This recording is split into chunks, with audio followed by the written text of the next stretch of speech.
you, Rabbi from another planet. Please like, share, and subscribe, and ring that little bell. Ring the little bell so you're notified when new videos drop. Another week has ended. Well, it's ended for you. I'm in the past, baby. I'm in the past. This is a time travel thing. Timey-wimey, wibbly-wobbly.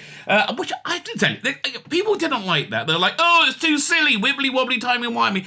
I totally agree with Stephen Moffat's explanation for that. Stephen Moffat's explanation was like, well, what? He's going to explain temporal physics to somebody, a three-dimensional human. It's not going to work. Wibbly-wobbly, timey-wimey is as good an explanation as I think a human brain could probably comprehend. And I really like that idea, right? I really genuinely like that idea a lot. Another thing I liked, right? Another little aside was the first episode of Capaldi's second season. Capaldi, not Capaldi. There you go, that's how you remember it. Capaldi's second season. Cat the Dalek one, right? With Missy. There's a bit in it where Missy points out to, was it Clara was a companion? Clara, a couple walking a dog, right? And she said, listen, we're the couple, you're the dog, the companion. I hear that as well, but I think he's very kind. I think he respects people. That's just my take on the Doctor. Anyway, a week's gone by. Stuff has happened. Stuff always happens. Not World War III. Well, maybe. I'm recording this on Thursday. Maybe World War III will have started by tomorrow. I don't know. It looks like we got a few weeks. That's my guess. But they're talking about conscription. Yes, thank God I'm old. It is brown trousers time, mate. It is brown trousers time. If you're the age 18 to 25, it's brown trousers time. That's what I would do. Again, go to Canada Canada, they'll send you the front lines. Go anyway, come to Israel. Israel's great. I have to tell you, of all the chaos in the world, right? Of all the places that everything's a mess, right? Everything's a mess in every country. England's a mess. I mean, come on. Who would you vote for in England? I know, arsehole 1, arsehole 2. They're all indistinguishable. Was it Rishi Sunak or the Labour guy? Keir Starmer said, "Oh yeah, no, I defer to Brussels over anything." Really? I mean, okay, so you got no good choices. Israel's awesome, and it's the weirdest thing. Pandemics good. We're good with. We all took the vaccine. Here's the other weird thing about Israel. They made us all take the vaccine, right? They made at least first 3, right? They made it. We all did. We're all like, yeah, whatever. We haven't had any suddenly died stuff going on here. It's a small country. You hear, it's not just social media. You hear about things, and the economy is great, and politics are slightly less messed up than anywhere else in the world is where I think Singapore's probably very good as well. Anyway, if you're looking for someone to run from World War III, I know, come to the war zone that is Israel. That's how messed up the world is. So that's why we like a bit of Doctor Who, right? Like a bit of Doctor Who to take us out of these things, right? That's what I do anyway. So fine, before we get into a review of what happened this week, like, share, subscribe, comment. Oh, something else happened. Where is it? Yeah, look at this. I have a grievous injury. Here, can I get it to focus? I can't. I have a grievous injury. You know how I got that grievous injury? This is a drawback about living in Israel. It's coming up to the holiday of Purim. It's next week. And one of the things you do for it, you give out these presents or different food things, right? It's got to have 2 different blessings in them.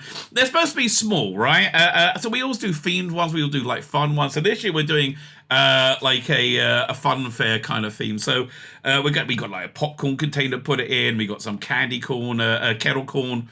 A bunch of candy, the stuff you'll get at a fair. Plus the pièce de résistance is how I injure myself. I'm making toffee apples. I made a bunch of toffee apples this morning. I made 12. I got to make another 18, right? But I got a little burn on me. You know how you make a toffee apple? It's really freaking easy, okay? It's unbelievably easy. You get caster sugar that's granulated. You don't get this on any other Doctor Who podcast. You get granulated sugar, right? You need about 200 grams for 6 smallish apples.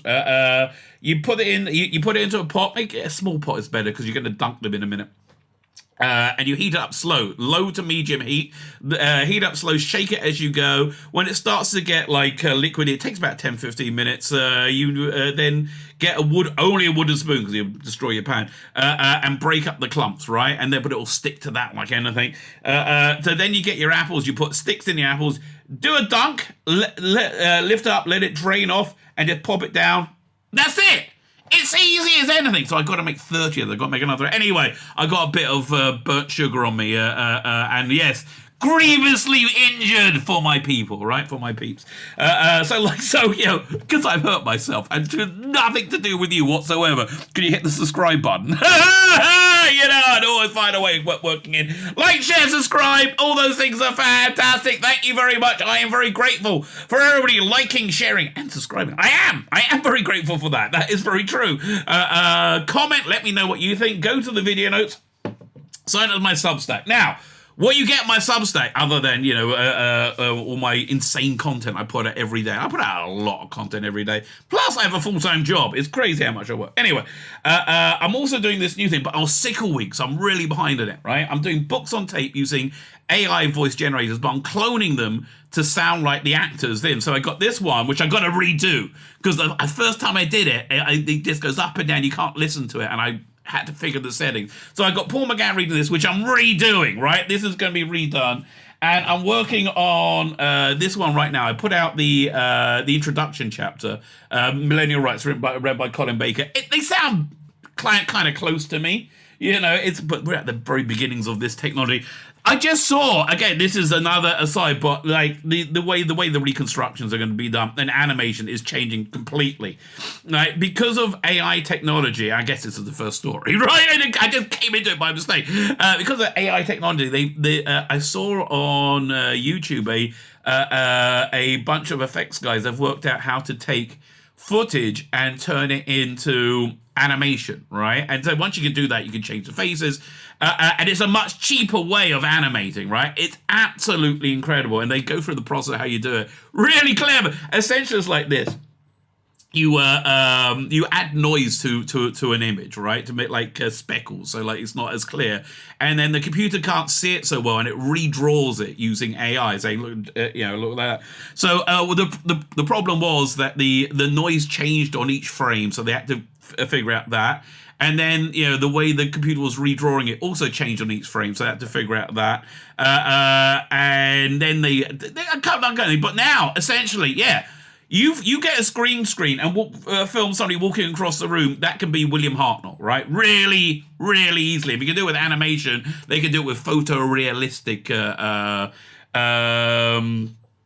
images as well, right? It's so close. It's so close to being just everything changing, which is actually, this is the second story. The rumor going around, which I totally believe, is that we're going to be getting a Doctor Who expanded universe, right? It's that, much like DC Studios, Doctor Who will have they will have a unified storytelling across all its media, but comics, TV, spin-offs, audio. It already is. Right now, if you're a Big Finish, for example, you're going to get the BBC to sign off on your scripts. If you're doing a comic strip, if you're Panini, you've got to get BBC to sign off on the script. So essentially, they're going to have them all in one uniform thing, right? So it's going to be one uniform storytelling, even though it'll be from different areas of the universe and different parts of the Doctor's past. So I find that really interesting. I think that's kind of a good thing. But if you connect that with this new technology we got, that's not going to be the only Doctor Who, right? You're not going to be able to stop fans making their own Doctor Who. Right now,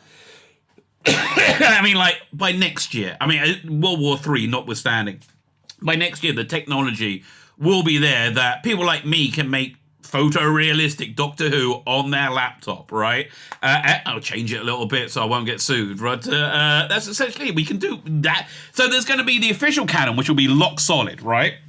But also, we are going to get, in my opinion, my prediction, which are not 100% accurate by a long chalk. Honestly, I thought we'll be where we are now about a year ago. So that we got to World War III within a year of when I was predicting, I feel kind of good, right? Over, all the years, But I was about a year out. But my prediction is that we're just going to get an explosion. We're going to get an explosion of great Doctor Who. Like a great example of this, and I plug this all the time. And the reason I plug it is because it's good. Right, because I want you to enjoy it, right? I want you to have this. Season 13. Now, this is a great example of that, right? This is Alex Lees. He wrote this. It was season. It was actually season 13, which I actually thought was a bit better. But he wrote a season of Capaldi Doctor Who that continued on directly from Twice Upon a Time and worked really well. So now he's got an AI Peter Capaldi reading that on his YouTube channel. It just feels legitimate, right? That's exactly what I'm talking about. That is what we're going to be getting. We're going to be getting our own. You can do your own audio drama now. Like somebody did a version of Lost in the Dark Dimension, the Alan Rigglerswold thing that never happened for the 30th anniversary. So the people they did it, they did the impersonations, and they did their best, and it feels that I love the creativity, right? I love the fan creativity. That they it didn't really work though, because I didn't recognize any of the voices. With AI, you're going to be able to put that together. So that's really, I think that's probably the biggest news right there. But let's look at what other news we had this week. That was the week that was. Okay, so this was the biggest story apart from that. And the weirdest one, right? The absolute weirdest story of all time. Oh, how times have changed. Toxic fandom.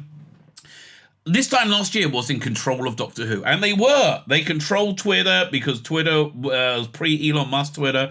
They controlled the narrative. It was stunning and brave. Jodie Whittaker was the best as ever. Everybody loved her, and if you didn't, you were a bigot, right? That was the ongoing narrative, right? And they were just the worst people in all humanity I've ever met before. They were absolutely awful.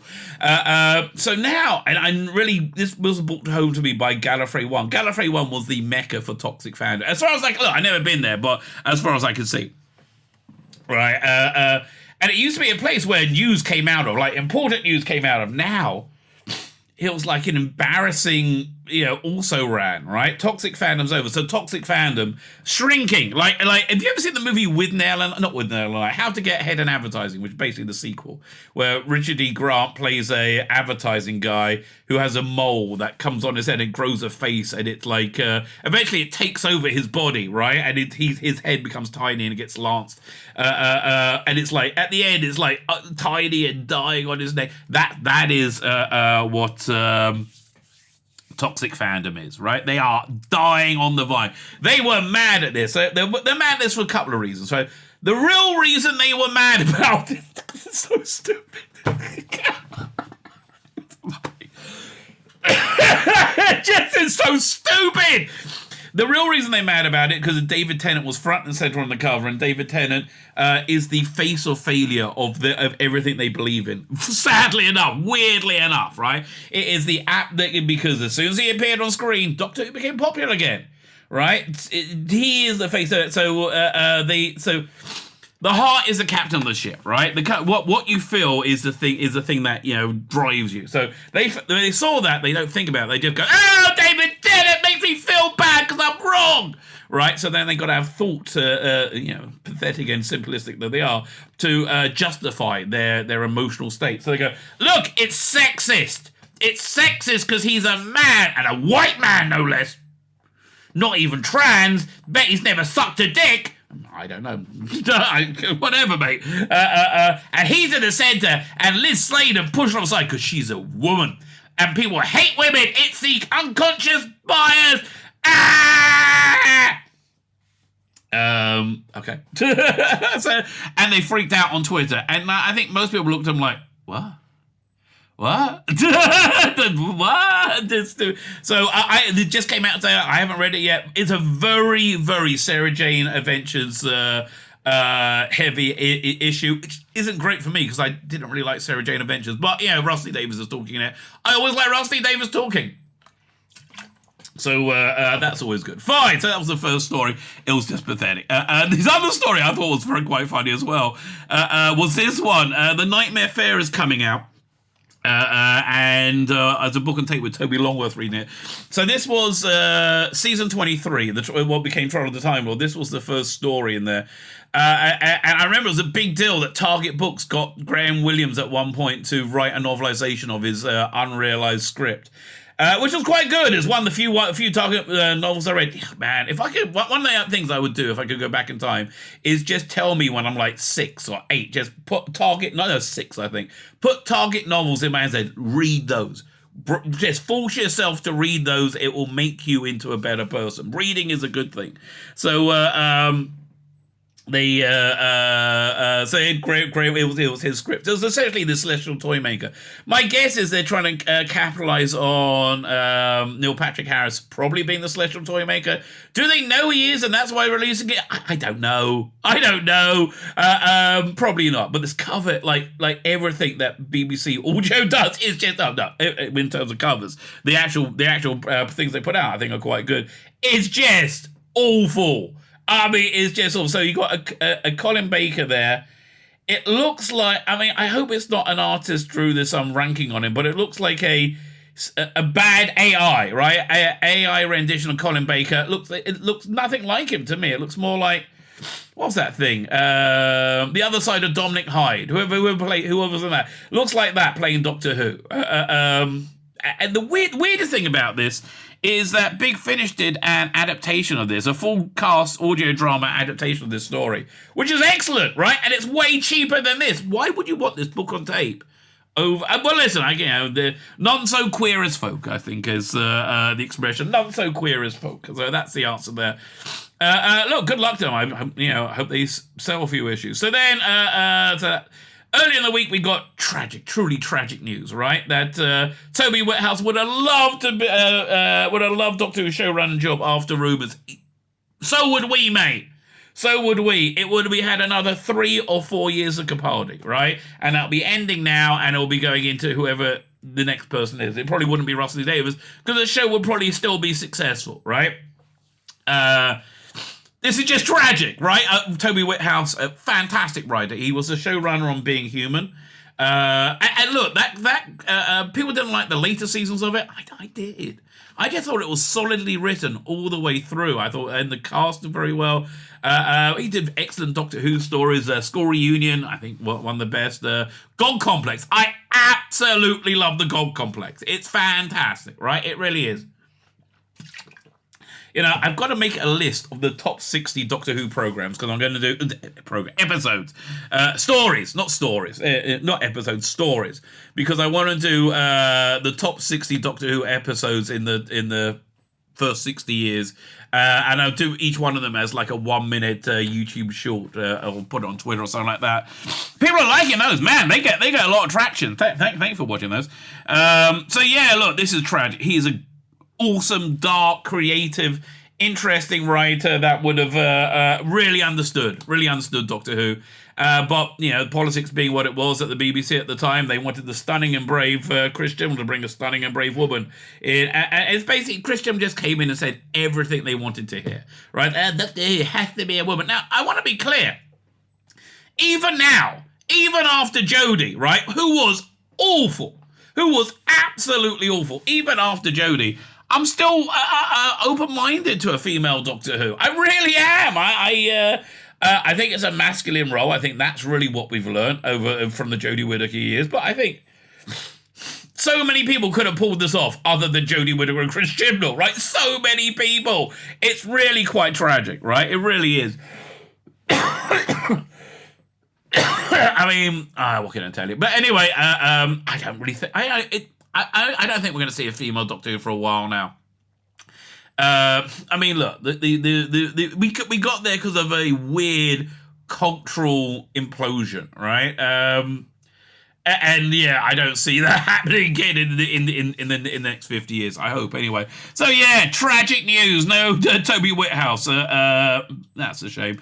So this was an interesting little story as well. This is from Phil Ford, who wrote Sarah Jane Adventures and Torchwood. He was talking about the possibility of Torchwood coming back. Now, I found that very unlikely, right? Very, very unlikely for several reasons. Firstly, John Barrowman. I think Torchwood is John Barrowman, right? And I think doing a new talk show without John Barrowman, what Big Finish is doing right now, basing around Eve Miles, that will work for. Look, they built up a audience for their Torchwood, right? It's not the same Torchwood audience, but they built up an audience for it, and they're okay with it. But this is the mainstream normie audience. I think it's very, very intrinsically connected to John Barrowman. I think John Barrowman still remains very, very popular. I think that's why the ratings for his episode, when it was in the Jodie episodes, did so well, right? For that simple, very reason that people just like him, right? It's just like what was it? Marvel's big tentpole movie for this year. The Marvels, which has Brie Larson in it as Captain Marvel and whoever is Miss Marvel, the little Palestinian girl. Of course, that had to be Palestinian girl. And Monica Rambeau, Black Captain Marvel, essentially. And it's they pushed it back to November, so it's going up against Dune. Or the Dune Part 2, which I'm really looking forward to. And they said, oh no, so we can spend more time on the effect shots. No. It's just like they are not liked. Those characters you have insisted on shoving down everybody's throats, then he insisted on it in the comics, then he insisted on it in TV, insisted on it in movies. People just don't like them, and they're not working, right? Yeah. No one's going to see it. This is going to be a huge, embarrassing flop. And look, they spent the last 5 years lying about huge, embarrassing flops, right? They spent the last 5 years saying, oh, Doctor Who, it's editorially in the best place it's been ever, right? No, they lied. It's called a lie. They lied a lot. So I think that, honestly, a large part of the success of Torchwood is that it's so connected to John Barrowman. John Barrowman, of course, persona non grata at the BBC, because I don't know why. It's one of those many things that just don't make any bloody sense. Noel Clarke was seemingly, I think we can say this now, falsely accused of sexual harassment and impropriety, because nothing's been proved, right? There was nothing even to investigate. So I think, but he was accused of that, and then somebody used that to target John Barrowman by pulling out a clip of Noel Clarke talking about how he would get his dick out on set of Doctor Who to break the tension. Now, I want to be clear. If John Barrowman gets his dick out and waves at me, I'm not going to be on board, right? I'm not yeah, John, mate, keep it to yourself, right? I hear that. But I'm a normie, right? I don't work in theatre. I understand there's a lot of nudity working in theatre, right? Because you've got to get changed very quickly. And, I think there's a lot of tension. Just everything I've seen from John Barrowman seems to be like he's just a gregarious, fun-loving person that likes to make people happy. He's an actor. All right, I mean, like, how much more of a people pleaser can you get? Somebody desperate for love. He's an actor. I mean, have you seen a song and dance guy? Yeah. So I think that's what was going on, but they used it to target him. The evil, what's the word I'm looking for? Cunts that use that to target and cancel him. Some of them worked at the BBC, and he is persona non grata. So Torchwood without John Barrowman. At that point, you're reinventing the wheel, right? That Phil Ford's saying maybe they should go back in the past. Yes, you could do that, but I think at that point you're just reinventing the wheel so much they might as well do something new. It's like we're talking about a black James Bond, right?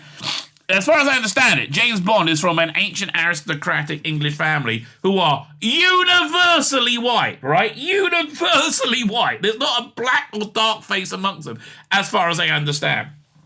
And that includes Meghan Markle, who is not a black or a dark face. How does she get to be ethnic? Did you see the South Park where Meghan Markle? It was wonderful. It was absolutely wonderful. Where one of the kids, they were like trying to get a rise out of them, doesn't rise to like the provocation from Meghan Markle. They're, oh, how dare it! They're attacking me because I'm ethnic. And then the prince, they just call him the prince, not Prince Harry. It says, you're ethnic? I didn't know. Yes, you're ethnic. The same thing. So anyway, back on what we got there. But I just find the idea.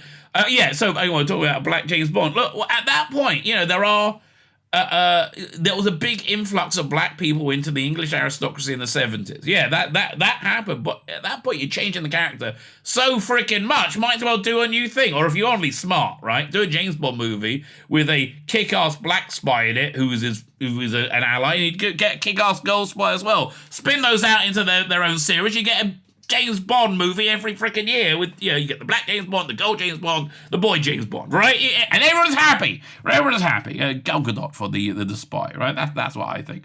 Anyway, yeah, so I don't know. Maybe it's Phil Ford just looking for a job, right? This is a funny thing. Win the 13th Doctor t-shirt and other iconic BBC props. That's not an iconic BBC prop. I would take Pat Butcher's earrings. Or Luther's tie and coat. Oh, I will totally take his coat. I love that coat. It must be his jacket, not his coat. But Jodie Whittaker's shitty little rainbow sweater. No, that was the harbinger of doom for Doctor Who. When I saw that, my brain went, no, it's okay. They're just referencing the Sixth Doctor. I said in my complete denial of reality. No, it's to say, hey kids, I'm down with the gays. Everybody's down with the fucking gays. Freaking morons. Everybody is. Every single person is. So you can win that for Children in Need. If you want. I don't know. Speaking of being down with the gays, David Tennant, very down with the gays. So this is, I think, one of the greatest problems of the age that we live in. And I'm not pissing around. I really do. Doctor Who star David Tennant wears a non-binary pride badge in a welcome display of solidarity. So here's the thing. I don't think anybody's opposed to people being gay, right? I don't think so, right? I don't think anybody's like, no more men sucking dicks. I mean, look, frankly, I don't want a guy to suck my dick and I don't want to suck a dick, but that's just me for you, right? That is just me for you, because I'm not gay, right? I'm not gay. But if you're gay, well, whatever you want. But I am a big, behind closed doors, do what you want. And that's the point. I think I think there needs to be a return to public decency, but so everyone's okay with that. Everyone's okay with people not being attacked for their sexuality, right? But now we've got a whole bunch of new things coming in. Like, it's a massive explosion of people being non-binary, right? And are being, to a great extent, funneled into gender reassignment surgery, which at a young age, when they really, I don't think they can really consider what they're doing or the effects of what they're doing, where they're essentially sterilizing themselves or making themselves like, it's not something you can, once you have your dick cut off or your vagina turned inside out, that's not something you can unzip, right? That's not something you can Velcro on and off.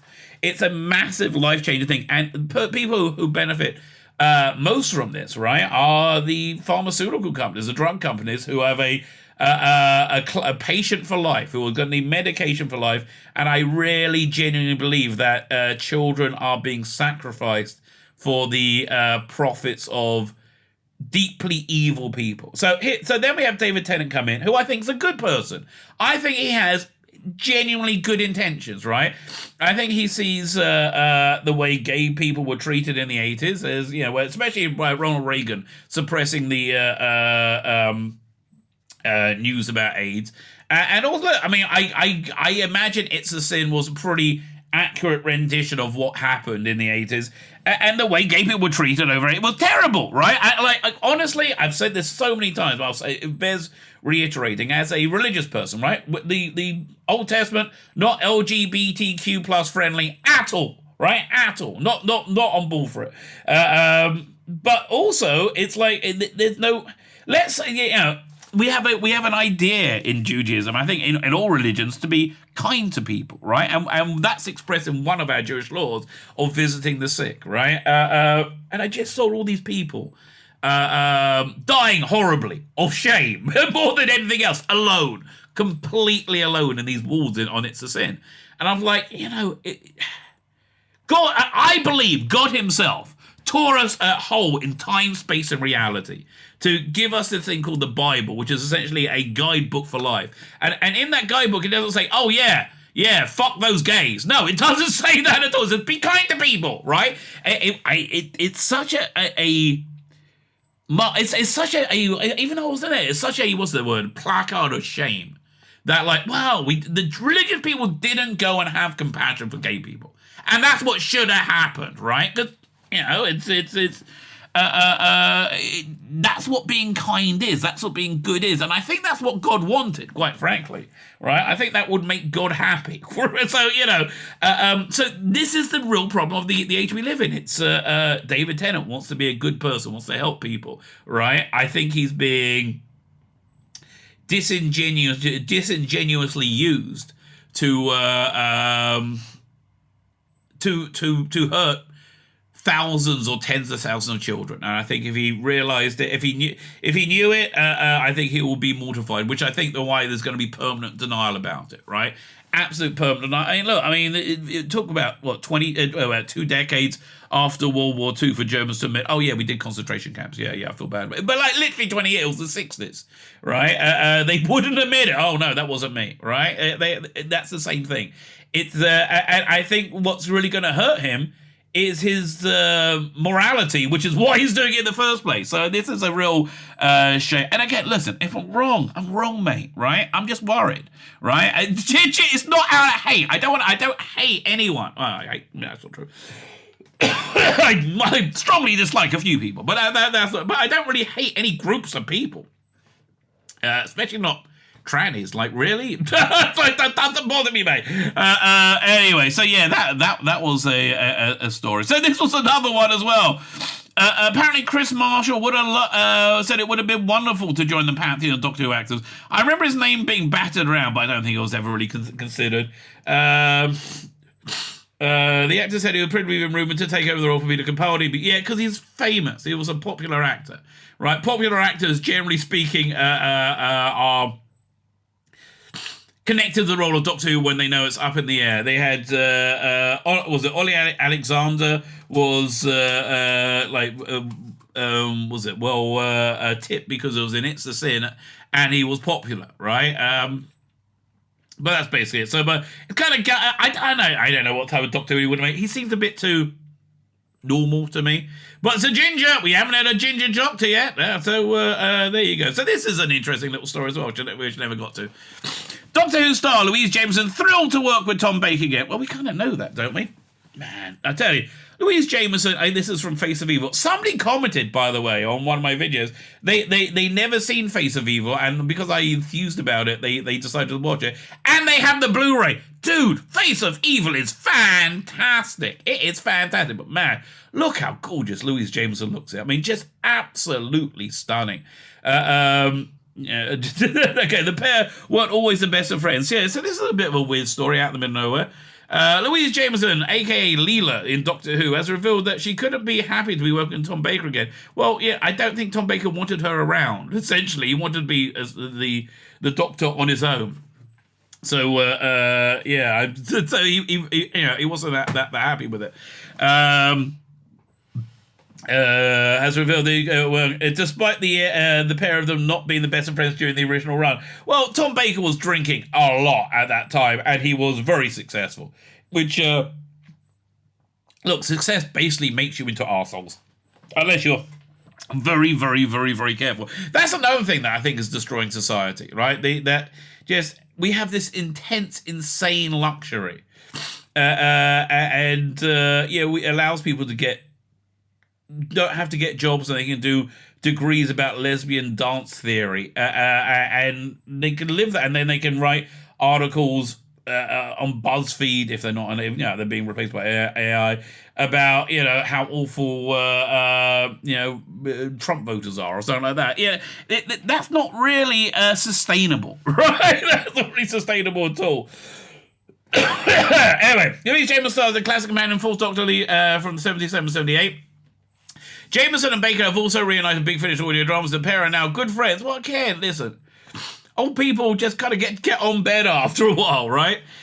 Speaking exclusively to the Radio Times ahead of the release of their new Doctor Who audio drama, A Ghost of Alchemy. So I am torn about this, right? This sounds like it would be quite good. Louise Jameson writing it, I would like to support her. I think she's very intelligent. She's a fantastic actress. However, I've got two parts of the Time War, the Eighth Doctor and the Time War to listen to. I got the entire Joe Jones meets the Third Doctor and the entire Stephen Noonan. So I'm not going to buy anything new that I haven't already pre-ordered till I've made a dent in that. Although this is the first 8th of March release that actually sounds quite interesting. It's no secret we weren't bosom buddies back in the 70s, but we're such good friends now in the since the 90s. Yeah, look, time heals all wounds, I guess. He's been working with for Big Finish, as I have, and we've laughed our way through many recordings. Well, yeah, no, it's always lovely hearing Tom Baker in the in the making of, in the recordings. Man, that cold and cough. Nearly better. He's a one-off, isn't he? He's eccentric and weird and wonderful and witty and intelligent and all those things a doctor should be. Kind of the opposite, Jodie Whittaker. I hate to get a dig in, but yeah. My goodness, he's eccentric. Well, he is. And unpredictable. I've learned to really love that about him. For the new drama, James Newman has been able to write for Leela, a character she's known for decades. Leela sort of flows out of me, as you would... that was rude. As you... I'll let the flow out of you, darling. Okay. Back to the article. Leela sort of flows out of me, as you would expect. Please stop saying that, Louise. I've been with her since 1976, she explained. It must be weird to have been with the character since before your children, right? I have a voice very well. She's fun to write, isn't she? I didn't expect to have quite so much fun with her. You make me want to get this. It's really... Back off, darling. I love the fact that I'm a little envious of her for this, that she has no censorship between her brain and her mouth. She just says it how it is. Pathologically honest. I'd like to be I'd like a bit more of that for me. You seem pretty forthright, Louise, I have to tell you. The news story which shows the Doctor introduce Leela to the great Marie Curie. What astonished me about I can't say her name. She's famous. About Marie Curie is how incredibly shy she was, and she loathed the public appearances. That's interesting, and how she would do anything to avoid them. That's really fascinating. The panic attack I gave her at the beginning is real. I want to get across that. Oh God, please stop tempting me, you vixen! Like, now you got intelligent writing with like a realistic psychology, with time travel, Leela, Doctor Who, and Marie Curie. I gotta finish more of those plays, okay? I'm behind, baby. I'm behind. Yeah, you would have thought when I took time off, I would have, because I was sick, I would have listened. No, I was too sick. I was like, man, I miss Lucasade. Do they still have the Lucasade? Do they still have Lucasade in that, like, orange cellophane around it? I used to love that, okay? I don't know what. I used to love that when I was a kid. It was very real. What I want to get across is that no matter what adversity, with enough support and enough education, which is vital for everyone, anything is possible. That's a lovely idea, right? That is really a lovely idea. So it's available on the 8th of March. So yeah, good luck to you, Louise. I say good luck to you. What else we got? Rusty Davies only came home to Doctor Who because there are stories he wants to tell. Yeah, and also, look, he realised he had to fix Doctor Who, right? He realised how incredibly broken it was, right? And that's why he's essentially come back with a massive job. Doctor Who showrunner has admitted he's only back because he still has lots of stories to write. What's the next one? And I have another story. Where did I have? I had another story pulled up. I can't find it now. Where'd it go? Hang on, is it over here maybe? I could just tell you what it says. No, that's not it. No. I can't find it now. It's basically Rusty Davies saying, look, I'm showrunning Doctor Who for many years. Okay? I'm here for a long time. I'm here for the long haul. The showrunner was originally blah, blah, blah, blah. Russell told Table Manners podcast host Jesse and Lenny Ware, "It's lovely. I only came back because I have things to do, things I wanted to do, and stories I wanted to write. It doesn't feel like I'm going back as much as the cliche sounds. It feels like I'm going forward." This is an old story, right? Where was this from? It just came out today, yesterday. He added that the fact that I have loved the show my entire life and it's my first memory in life is not my first memory of television, my first memory in life. Oh man, I remember the John Pertwee Planet of Spiders under the purple blankets, one of my earliest memories. Not Planet of Spiders, Planet of the Daleks. And remember all those years later, it became a #1 show, but it's like, how lucky am I? I'm very, very lucky. Elsewhere on the podcast, we reflect about his drama It's a Sin, which set London in 81 and 91. Follow a group of gay men during AIDS. We were proud of it, and it's literally changing us. Yeah, listen, you should be proud of that, right? You should absolutely be proud of that. Talks about Nolly. Nolly's great. I love Nolly. Nolly's pure Rusty Davies. And then finally, if he's not busy enough, Rusty Davies, Doctor Who showrunner Rusty Davies bought the BBC Viagra drama Men Up as executive producer. Oh, so okay. Man, he's busy. This is just a busy guy. So he's producing the story about Viagra. Produced by Quay Street Productions and Boom, Men Up tells the story of the sex drug that took place. A trial for the sex drug took place in the 1994. I'm up for that trial. Industry scribe Matthew Berry is writing a feature-length drama, and Matthew Berry? No, it's not who I'm thinking of. Which is commissioned with BBC Wales, starring Ian Rowan from Game of Thrones, Aniria Bernard, also from Dunkirk and Doctor Who, Alexander Rose killing it. Again, a bunch of people. Paul Rees, Stefan Rodriguez, blah, blah, blah, blah. Alexander, okay, fine.